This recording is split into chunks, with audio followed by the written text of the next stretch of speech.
عليك يا رسول الله صلى الله عليك يا حبيب الله صلى الله عليك يا رسول الله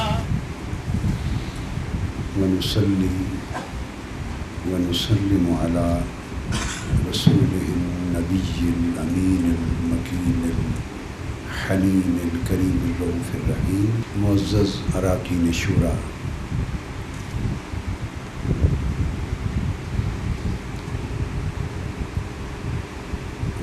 تحریک منہاج القرآن اور مصطفی انقلاب کے عظیم مشن کے کارکنان اور خواتین و حضرات،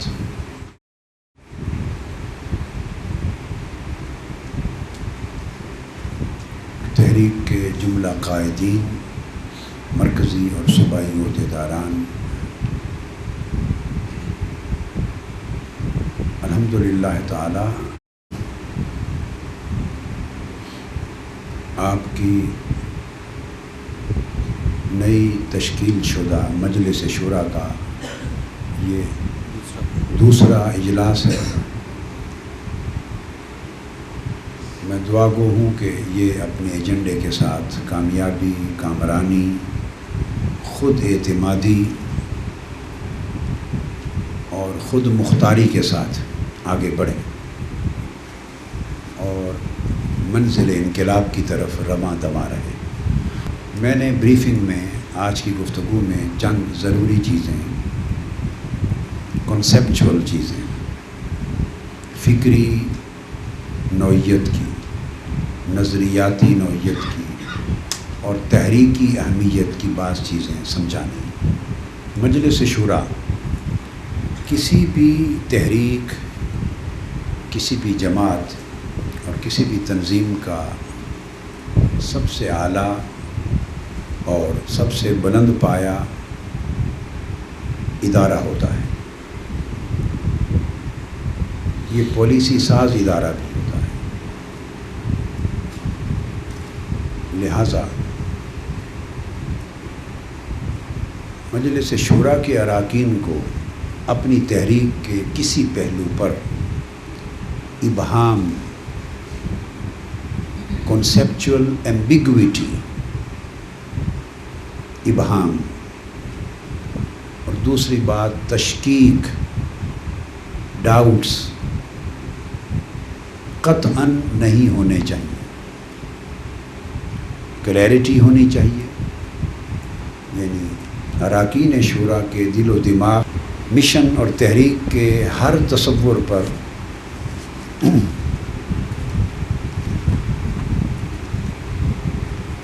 اور فکر کے تمام بنیادی اور اساسی عناصر پر اور جد و جہد سے متعلق تمام ضروری امور پر 100% کلیئر ہونا چاہیے۔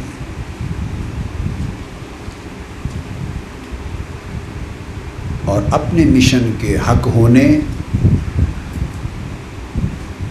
پر کامل ایمان ہونا چاہیے۔ اگر یہ نہ ہو تو ایمانداری اور دیانتداری کا تقاضا یہ ہے کہ اس مشن اور جماعت کو چھوڑ دیا جائے۔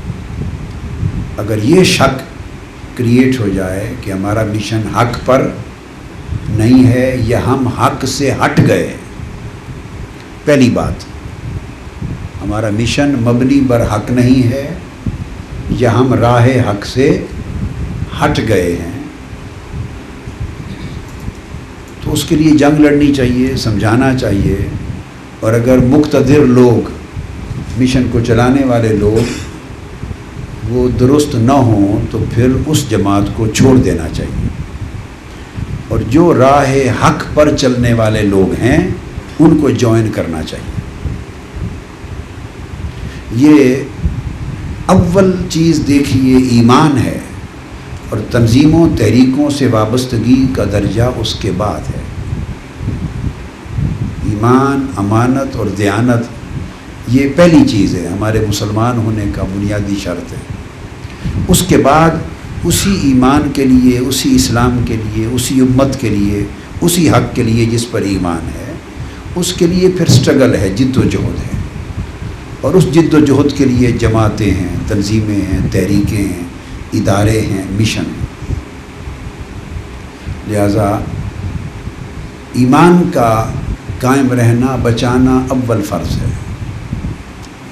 اور اگر یہ ہو کہ ہم حق پر نہیں ہیں، ہم حق سے ہٹ گئے ہیں، یہ بات بھی ذہن میں ہو اور رہیں بھی آپ اسی جماعت میں جو حق سے ہٹ چکی ہے، تو یہ اپنے ساتھ دھوکہ اور اپنی آخرت کے ساتھ دھوکہ ہے۔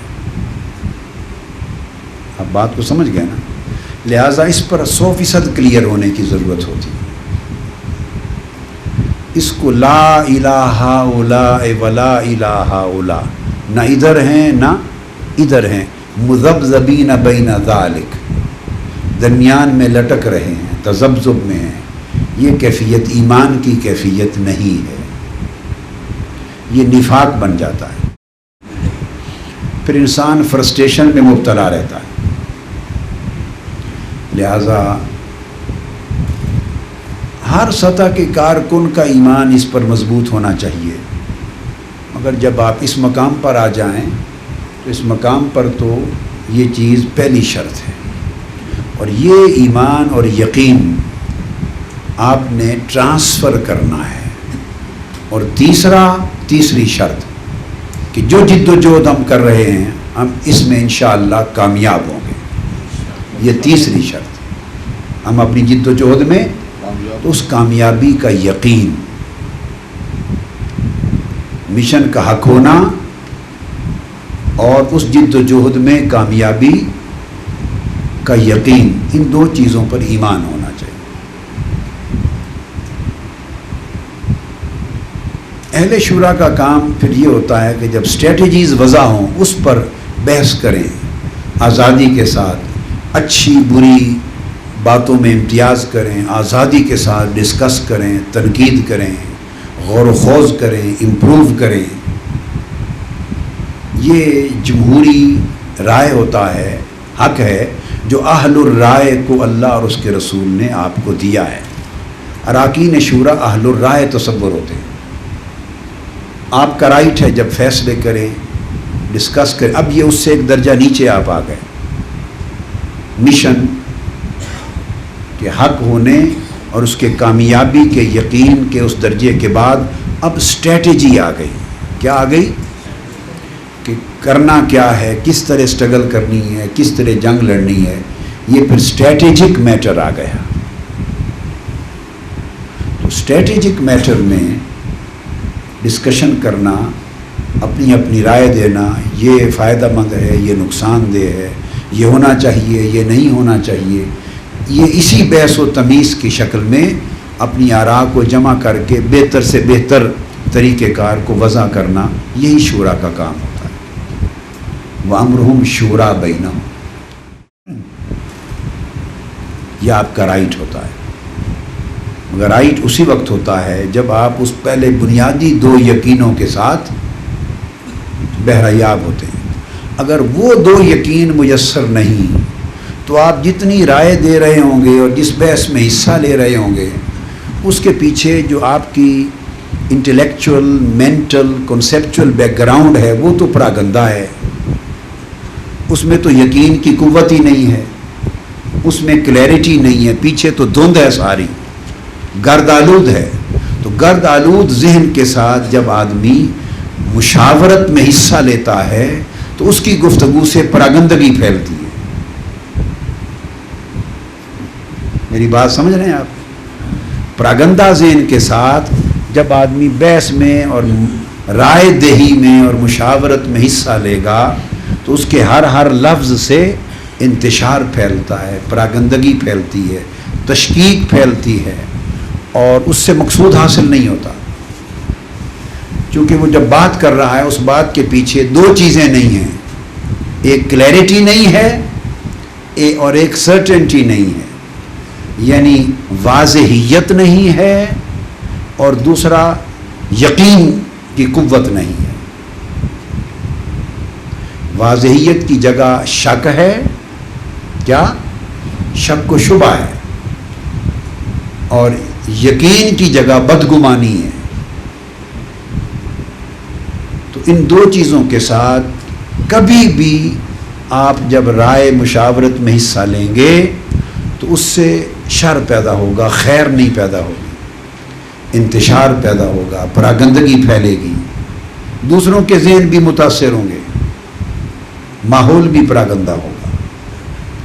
یہ دوسری بنیادی بات. اگر مرکز اپنی اسیسمنٹ میں غلطی سے کسی کو شورا کا رکن نامزد کر بیٹھے اور تنظیمات کے لوگ اپنے جذبات میں محبت میں کسی کو نامزد کر بیٹھیں اور وہ ایمانداری سے فیل کرے کہ ان دو درجوں میں میں کلیئر نہیں ہوں، بھئی نہیں، میرا یقین کمزور ہے اور مجھے شک و شبہ کی مرض ہے، تو اس کے ایمان کا تقاضا ہے کہ وہ بند لفافے میں ناظم اعلیٰ کو لکھے کہ یہ دو سبب ہیں، میں اس وجہ سے قائد محترم کی تعلیمات کی روشنی میں شورا کا رکن ہونے کا اہل نہیں، میں ایک عام کارکن اور اس عظیم فوج کے سپاہی کے طور پر جتنا فریضہ ہو سکا ادا کروں گا.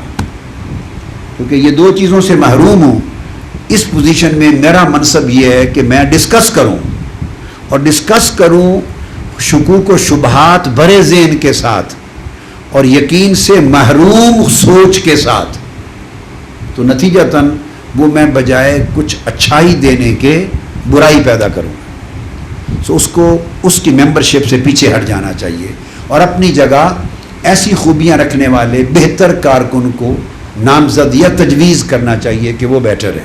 پھر آگے پروسیس کا اپنا کام ہے کہ وہ متبادل آدمی لے آئے. یہ میرا پہلا نقطہ آپ سمجھ گئے اچھی طرح جی. یہ ایمان کی بات ہے. تحریکوں کی اور جماعتوں کی زندگی میں مشن کے حق ہونے اور کامیاب ہونے کا یقین مثال دے رہا ہوں. اس کی مثال ایسے ہوتی ہے جیسے دین کی زندگی میں ایمان بالغیب کی، جیسے دین کی زندگی میں ایمان بالغیب، اس میں جسے منوایا جا رہا ہے اسے کسی نے بھی نہیں دیکھا اور دور دور تک اس کے دکھائی دینے کے بھی امکانات نہیں ہیں. اللہ کو کسی نے دیکھا ہے جی؟ اور کوئی امکان بھی ہے کہ آپ دیکھ لیں گے قیامت سے پہلے جی؟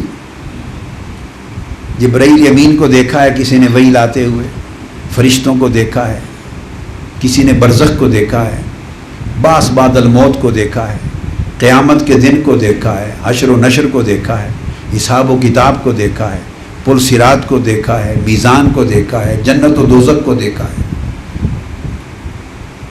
آپ آمنت باللہ و ملائکتہ و کتبہ و رسلہ اختتام تک جتنا آپ پڑھتے ہیں ایمان کا کلمہ اور اس کے جتنے ارکان آتے ہیں ان میں سے کسی کو نہ دیکھا ہے اور نہ مرنے اور قیامت کے دن جی اٹھنے سے پہلے دیکھنے کا امکان ہے، الا برزخ کے احوال کے. کلیئر ہو گئی نا بات؟ تو گویا نتائج آپ نہیں دیکھ رہے، نتائج آپ کو جسے مان رہے ہیں وہ چیز دکھائی نہیں دے رہی اور دکھائی دینے کا امکان بھی زندگی میں نہیں ہے، مگر آپ اس کو کامل یقین کے ساتھ مانتے ہیں بن دیکھے. یہ مومن کی زندگی کا نقطۂ آغاز ہے. دس از دا بگننگ. یہ کیا ہے؟ اب سورہ بقرہ کو پڑھیے، بسم اللہ کریں. اعوذ باللہ من الشیطان الرجیم. الف لام میم پڑھیے میرے ساتھ.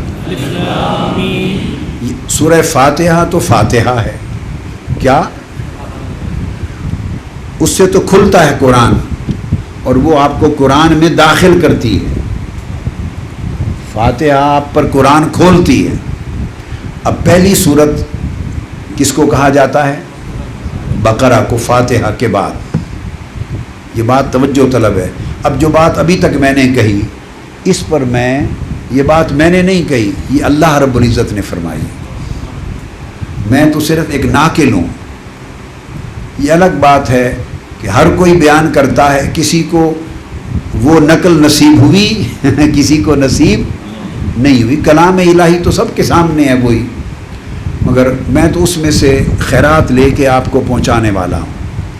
اب آپ نے پڑھا الف لام میم، پڑھیے، یہ تو حروف مقطعات ہو گئے، اس کا تو معنی آپ کو معلوم نہیں۔ اب کیا ہوئی؟ پہلی آیت قرآن کی پہلی سورت کی جس کا معنی آپ کو معلوم ہے، جو آپ کے لیے اتاری گئی، وہ کیا ہے؟ ذالک الکتاب لا ریب فیہ۔ اللہ پاک نے فرمایا یہ کتاب جو شروع کر رہے ہو، پڑھو گے 30 پارے آگے پڑھے ہیں، لیکن آگے چلنے سے پہلے طے کر لو اس میں شک نہیں ہوگی۔ لا ریب فیہ، پہلا سبق یہ ہے۔ یہی روک دیا، اس نے کہا کہ یہ سودا طے کر لو یہاں، اگر شک کرنا ہے تو یہیں سے واپس مڑ جاؤ، اور اگر کوئی کسی شک کی گنجائش نہیں، اتنے یقین کے ساتھ چلنا ہے تو اللہ نے کہا پھر بسم اللہ کرو، میرے ساتھ چلو، آگے تمہیں پھر بتاتا ہوں سبق۔ میری بات سمجھ میں آئی ہے؟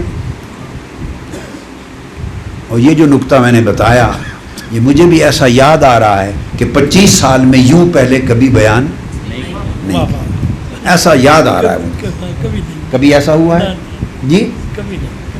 وہ میں نے آج ضرورت محسوس کی، تو اللہ کا نظام ایسا ہے، جس وقت جس شے کی ضرورت ہوتی ہے مالک وہ ہے، ہم تو خالی بھانڈا ہیں، اسی وقت وہ اتار دیتا ہے ہم تو خالی برتن ہیں، منگتے ہیں، جس وقت جس شے کی ضرورت فیل ہوتی ہے اسی وقت وہ اتار دیتا ہے۔ نبی کی شان یہ ہے کہ جس وقت ضرورت پڑتی تو اللہ ان پر آیتیں اتار دیتا تھا، اور امت میں شان یہ ہے کہ جس کی ضرورت ہو اللہ ان آیتوں کا معنی اتار دیتا ہے۔ تو آیتوں کا مالک بھی وہ ہے، معانی کا مالک بھی وہ ہے، یہ آج آپ کے لیے حصہ ہے۔ اور میں سمجھتا ہوں اس نقطے کو سمجھ لینے کے بعد کم سے کم اس چیز کا آپ زندگی میں فیصلہ کر لیں گے، یا ادھر یا ادھر۔ چونکہ ایمان کی زندگی شروع نہیں ہو سکتی تو باقی تو سب کچھ اس ایمان کے تابع ہی ہے نا۔ تو شک کے ساتھ داخل ہو جانا اور مشن میں لیڈری بھی کرنا، کارکنی بھی کرنا، ممبری بھی کرنا، نمائندگی بھی کرنا، تقریر بھی کرنا، بات بھی کرنا، رائے بھی دینا، مشاورت بھی دینا، کمنٹ بھی کرنا، یہ سب ناجائز ہے۔ کارکنوں میں ہو سکتا ہے، کارکنوں میں وہ پھر لیڈرز کا کام ہے کہ اس کو رفع کریں، مگر جس جگہ پر آپ بیٹھے ہیں یہ کارکنوں کی سطح نہیں ہے، یہ ہائیسٹ پلیٹ فارم ہے۔ یہاں سے یقین نیچے ٹریول کرنا چاہیے، یقین نیچے جانا چاہیے۔ یہاں اگر شک کی گرد ہو تو ناجائز ہے، ہم ناجائز کر رہے ہیں۔ تو اللہ پاک نے پہلا سبق یہ دیا ہے، ذالک الکتاب، ابھی کتاب دکھائی نہیں، پڑھائی نہیں، ابھی کتاب بس صرف ایسے دکھا دی ہے دور سے، نہ دکھائی ہے نہ پڑھائی، ابھی تو اندر ڈالا ہی نہیں ہے۔ پہلا جملہ جو یہ ہے، بندہ کہہ سکتا باری تعالیٰ وہ بھی کم سے کم سورہ بقرہ پڑھا تو لے، اور سورہ آل عمران پڑھا لے، سورہ مائدہ، 10 15 20 صورتیں آتا قرآن پڑھا کے، یا اینڈ پر جا کے یہ کہتا کہ یہ جو قرآن پڑھ چکے ہو اس میں کوئی شک نہیں، یوں کہو، اینڈ پر ہی کہنا چاہیے تھا نا۔ اس نے کہا نہیں، یہ بات نہیں ہوگی۔ اس کی ریزن بھی سمجھاتا ہوں آگے، اس کی ریزن بھی یہاں ہے۔ اس نے فرمایا یہ نہیں ہوگا کہ سارا مضمون پڑھا کے اینڈ پر کہوں کہ جو پڑھایا ہے یا اتارا ہے اس میں شک کی گنجائش نہیں، یہ نہیں۔ اس نے کہا یوں نہیں ہوگا، اس نے کہا یہ سودا پہلے کرو، شک ہے تو السلام علیکم، قالوا سلاما، دکان کریں، بلڈنگ کا کام کریں، کاروبار کریں، معاش روزگار کمائیں، اور اللہ کے دین کی ویسے خدمت کریں، مالی مدد کریں، غریبوں کی مدد کریں، نماز پڑھیں۔ کو لکھا ہوا ہے کہ شک بھی ہو اور اس جماعت میں بھی کام کریں. میری بات آپ سمجھ گئے نا؟ یہ نہیں ہونا چاہیے. دیکھو ایمان ہے یقین کا نام، کیا؟ کھلے یقین کا نام. کفر ہے کھلے انکار کا نام.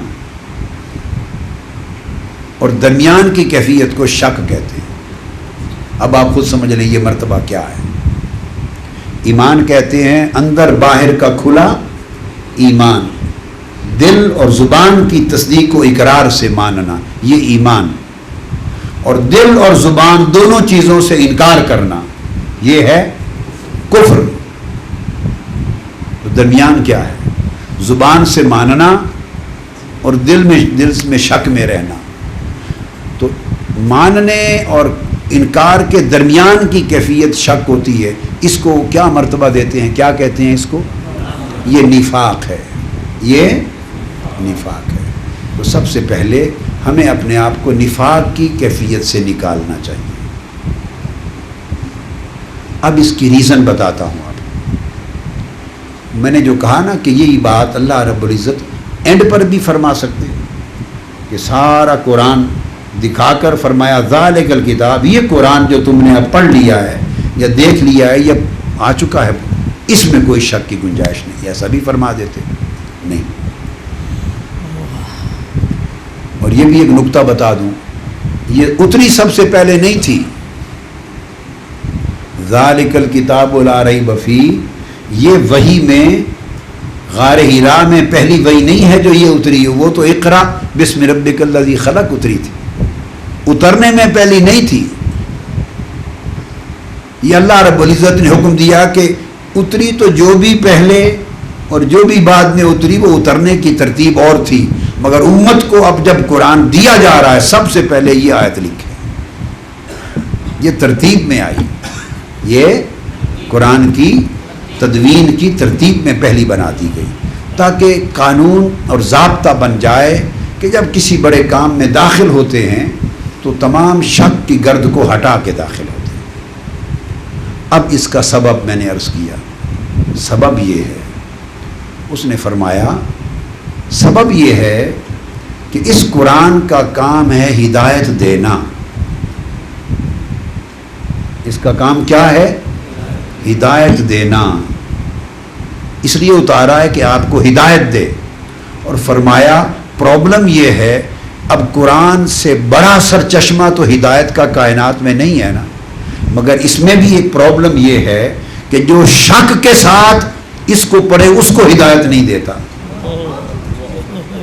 یہ پرابلم ہے.